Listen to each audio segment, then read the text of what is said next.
여러분 안녕하십니까? 핫이슈가 되고 있는 미국 경제 뉴스의 핵심 포인트와 배경을 알기 쉽게 요약 정리해드리는 특별 코너 사운드 오브 경제입니다.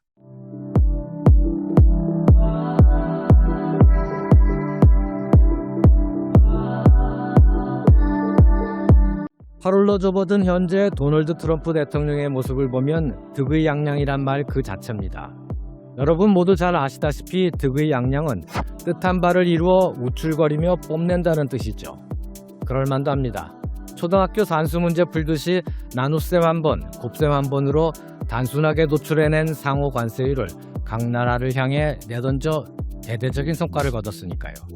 지난 4월에 발표된 상호 관세율은 해당 국가와의 교역에서 발생한 무역 적자를 미국의 수입액으로 나눈 것에 0.5를 곱해서 나온 값을 기준으로 했습니다. 한국과 미국의 무역 협상이 타결된 뒤 트럼프 대통령은 자신이 설립한 소셜미디어 플랫폼 트루스 소셜에 이렇게 글을 올렸습니다.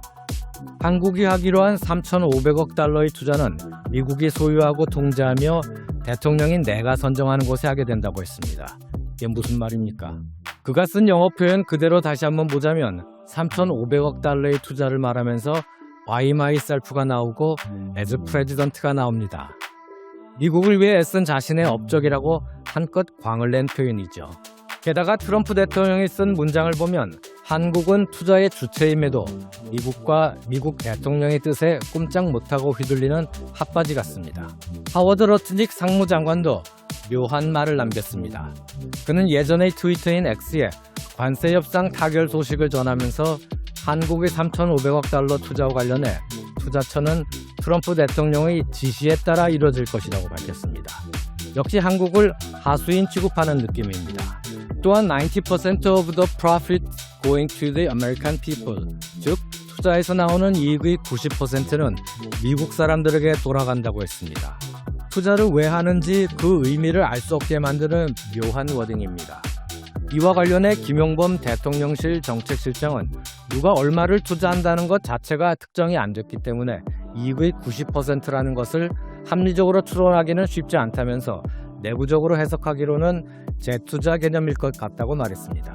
90% 10%는 미국의 원문에 보면 retain 90% of profits from the investment 이렇게 돼 있어요. 투자로부터 profit의 90%를 retain 한다 이렇게 돼 있습니다. retain이 뭐냐? 이게 무슨 뜻일까 도대체? 근데 우리가 retain 90% of란 말을 우리 내부에서 이제 법률가 90% retain 90%란 말을 해석을 하기로는 재투자 개념일 것 같다. 투자는 기본적으로 미래에 가져올 이익을 보고 하는 것이죠. 그런데 미국 측의 이야기를 들어보면 뭔가 꺼림칙한 느낌을 지울 수 없습니다. 이 문제는 앞으로 남은 세부 협상에서 심도 있게 다뤄지겠지만 현재로서는 한국 당국자들도 정확히 모른 채 그저 재투자 개념 정도로 이해하고 있을 만큼 아리송합니다. 한국과 미국의 협상 타결로 8월 1일부터 부과될 예정이었던 25%의 상호 관세율을 15%로 낮추게 되어 첫 고비를 넘겼지만 앞으로 해야 할 세부적인 협상에서 넘어야 할 고비가 많습니다. 로이터 통신도 한미 간 협상 결과를 보도하면서 중간 제목으로 Devil in the Details라고 했습니다.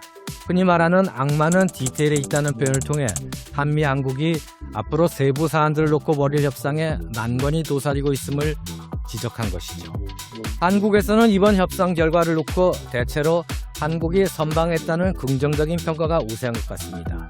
현 정부의 국익 중심 실용 외교가 거둔 성과라는 정치적 수사를 동원한 부풀린 평가가 나오기도 했습니다. 그러나 엄밀하게 볼 때 한숨 돌리게 됐지만 잘했다고 좋아할 일은 아닙니다. 미국 측이 으름장을 놓은 상호 관세를 매 맞는 것에 비유하자면 10대를 맞을 뻔하다가 6, 7대를 맞게 되어 다행이라고 하는 모양새이기 때문입니다. 사실 한국이 다른 나라들에 비해 유리하게 타결된 내용도 없습니다. 트럼프 대통령은 협상 결과를 자화자찬하고 매번 상대국을 굴복시켰다는 어투의 글을 소셜미디어에 올립니다. 개선 행진곡을 연주하는 듯합니다. 이런 마당에 한국이 협상 결과를 성공적이라고 하는 것은 자존심 상하는 일입니다. 한미 정상회담을 통해 무역 협상이 최종 매듭지어지기에 앞서 양국 간의 줄다리기를 하게 될 세부적인 협상 과정이 남아 있습니다. 특히 투자 부문이 그렇습니다. 앞에서도 언급했듯이 대미 투자 펀드 구조를 어떻게 할 것인지, 그리고 투자에 따른 이익 배분 방식과 이익을 재투자할 경우 그건 또 어떻게 할 것인지 등이 앞에 놓인 과제입니다. 게다가 이번 협상에서 정하지 않고 미뤄둔 반도체와 의약품에 대한 관세율 문제도 남아 있습니다. 한국의 입장에선 매우 중요한 사안입니다. 미국은 한국과의 마무리 세부 협상에서 한국의 대미 투자와 품목별 관세율 설정에 머물지 않을 것입니다. 미국은 방위비 분담금과 환율 문제를 꺼낼 겁니다. 이는 미국이 계획하고 있는 예정된 수순입니다. 조만간 개최될 한미 정상회담에서 트럼프 대통령은 어떤 형태로든 이재명 대통령에게 방위비 분담금 대폭 증액을 요구할 겁니다. 또한 미국이 불리하다고 여기는 환율 문제를 거론하면서 원화 절상 압박을 가할 것으로 예상됩니다. 힘을 앞세운 트럼프 정부의 전방위적 공세에는 쉼표도 마침표도 없습니다. 미국 경제의 핫이슈를 알기 쉽게 요약 정리하는 사운드 오브 경제, 오늘은 여기서 마치겠습니다. 고맙습니다.